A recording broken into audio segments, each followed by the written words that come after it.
Ross Perot was reluctant to endorse any candidate, but he just came out and endorsed Mitt Romney. And here's why. He said that in this next presidential election, the stakes are, quote, nothing less than our position in the world, our standard of living at home, and our constitutional freedoms. And that we can't afford 4 more years in which debt mushrooms out of control, our government grows, and our military is weakened.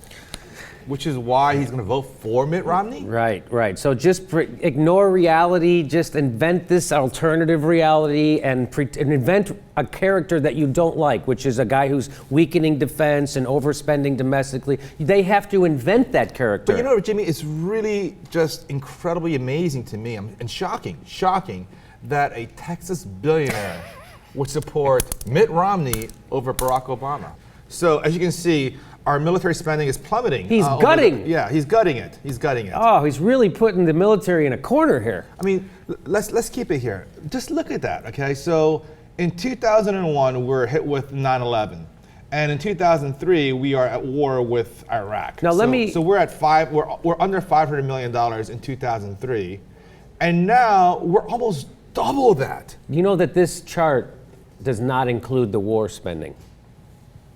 Is that right? I'm almost going to tell you it's almost 100% for certain that this doesn't, because the way the Bush administration did the war. You know what? I'm sorry. You're absolutely right. Is they kept the war budget off the books. That's amazing. That didn't factor into the biggest foreign expenditure we had. They didn't figure into the budget. So that was another tricky way they could keep spending on wars and still make it look like they weren't spending on wars, even though they were. So they're cutting taxes, starting wars, not paying for them. But it's Barack Obama who's the overspender, right? He's the reckless one, right? He's the guy he says, we can't afford 4 more years. Yeah, we can't afford 4 more years of steady job growth and continuing lower unemployment. We can't afford that. Well, here's my response to that. I mean, he's semi-right. I mean, Obama hasn't done the things that he should have done, which is to end the Bush tax cuts. Right. Wrap it up over there with these foreign wars. Right. And bring down defense spending. He hasn't done any of that. But Perot wants him to do the opposite of what you just said. So what Obama has, okay, so if Obama's done 5 bad things, Romney wants to do 10 bad things. Yes. So the problems that Perot wants to avoid would only be accelerated under Romney. Yes. I mean, but he's correct that Obama has increased our debt.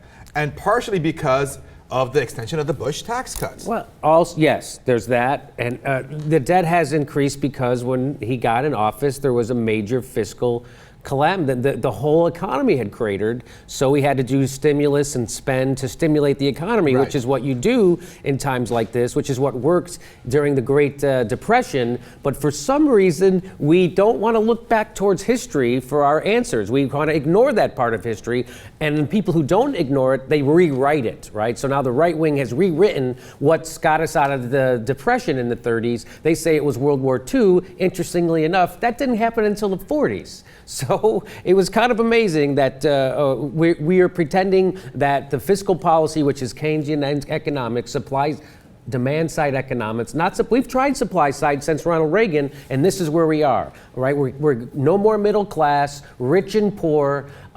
Wages are no longer tied to productivity. Stagnant wages for working people, and exploding exploding wealth for everybody else. So I heard a great report today on NPR about the nations that won during the recession and nations that lost during the recession. And the nations that won, Indonesia was one of them, and South Korea was another one. South Korea was a huge winner, and guess why? John Woo? Not John Woo. Well, they got rid of John Woo, sent him to the U.S. Okay. South Korea did massive government spending on guess what? Education? Research and development. Ah, look at that. Look at that. That creates jobs. So like when the American government would fund NASA, and there'd be a lot of technologies that came out of that, NASA, or the internet, right, which was originally funded by the government. That's how it was a Defense Department thing, right? So that's how that happened. Okay, yeah. So I see what you're saying. Research and development, investing in your country instead of divesting, instead of firing teachers, they maybe hired a few teachers. Oh, okay, I got you. Yeah. Instead of building bridges in Afghanistan, they might have built a few in Seoul. Yeah, they Is that did. you're talking about? Yeah. Okay. So Mitt Romney getting the endorsement of Ross Perot, not surprising at all to me.